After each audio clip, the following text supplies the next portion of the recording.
नमस्कार दोस्तों। हरियाणा विधानसभा चुनाव जैसे जैसे नजदीक आते जा रहे हैं वैसे वैसे सभी राजनीतिक दलों की राजनीतिक गतिविधियां बढ़ती जा रही है। आज हम भारतीय जनता पार्टी और कांग्रेस की जो राजनीतिक गतिविधियां हैं उन पर बात करेंगे। यदि दिल्ली से लेकर के चंडीगढ़ तक और चंडीगढ़ से लेकर के एनसीआर तक हम बात करें तो आज भारतीय जनता पार्टी और कांग्रेस ने पूरे दमखम के साथ अपने अपने विधानसभा चुनाव की तैयारियों को अंतिम रूप देना शुरू कर दिया है।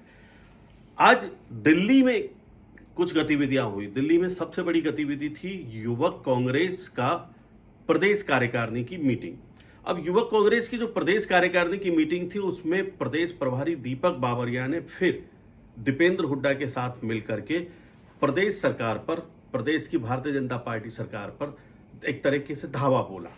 यही धावा चंडीगढ़ में बैठे पूर्व मुख्यमंत्री भूपेंद्र सिंह हुड्डा ने आज पत्रकारों के साथ बातचीत करते हुए कहा कि जो नायब सिंह सैनी हैं ये एक तरीके से डमी मुख्यमंत्री हैं और ये कुछ नहीं कर रहे हैं, चुनाव में अपनी स्थिति बचाने के लिए कुछ नहीं कर रहे हैं। जो पहले इन्होंने काम किए हैं केवल उनको बदल रहे हैं।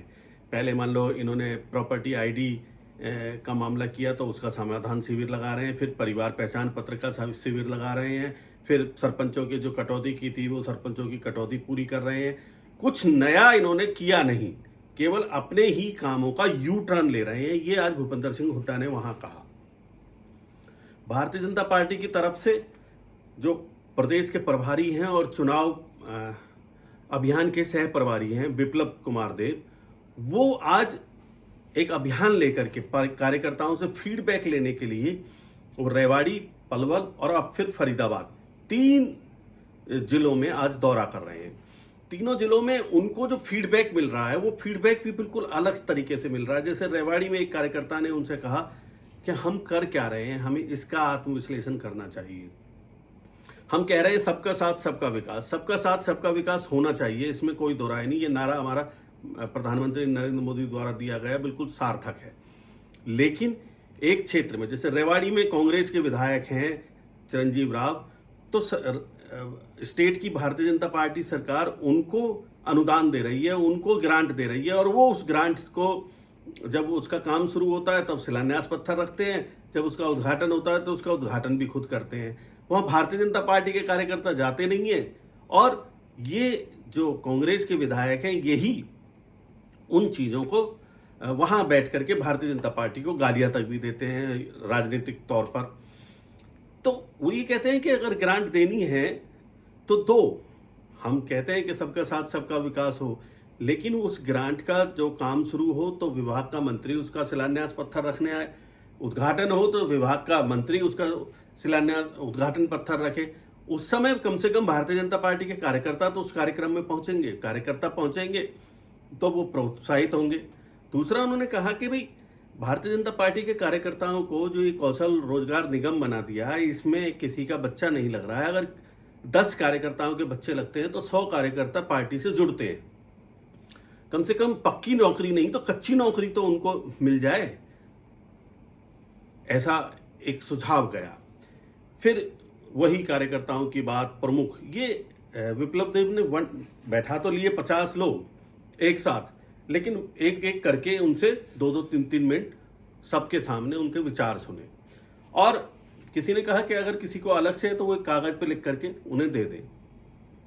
तो विप्लव देव को जो फीडबैक मिल रहे हैं वो वही पुराने कि जो अफसर सुनते नहीं है, अफसरों ने अब पूरी तरीके से कांग्रेस का राज समझ लिया है और कांग्रेस के नेताओं की, कांग्रेस के विधायकों की, कांग्रेस के पूर्व मुख्यमंत्री की अफसर ज़्यादा सुन रहे हैं, वहीं उनको रात को फीडबैक भी देने आ रहे हैं। ये सारी बातें आज विप्लव कुमार देव को रेवाड़ी, फिर पलवल, फिर फरीदाबाद में फीडबैक मिला।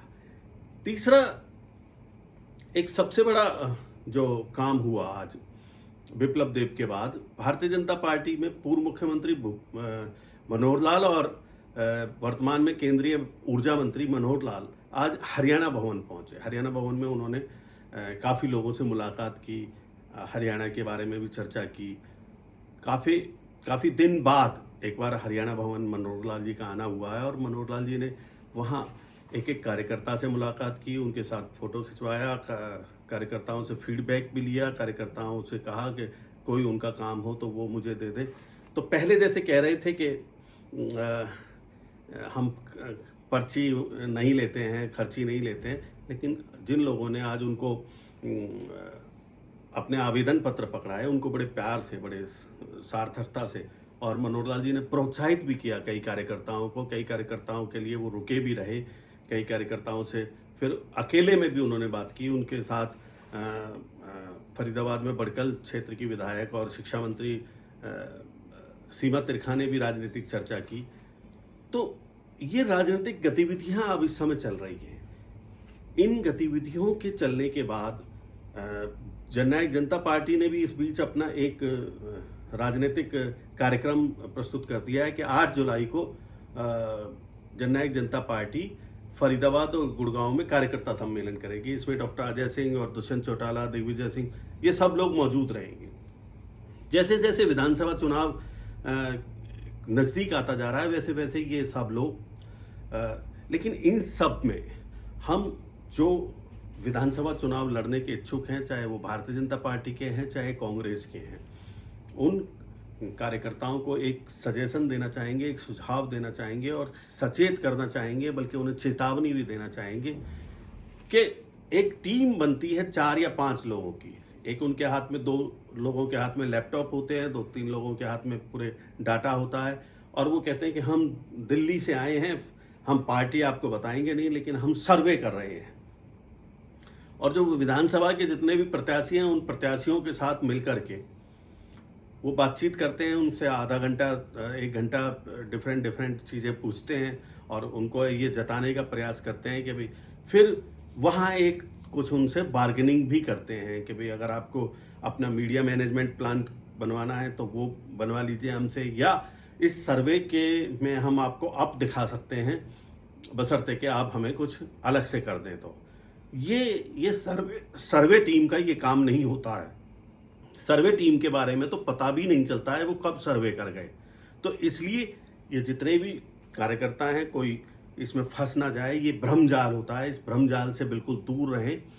जो आपके जानकार हैं, जो आपके नज़दीकी लोग हैं, जिनको आप वर्षों से जानते हो, जिनको आप देखे परखे हो, उनसे ही केवल इन मुद्दों पर बात करें।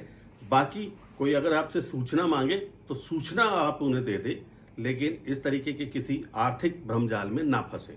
धन्यवाद।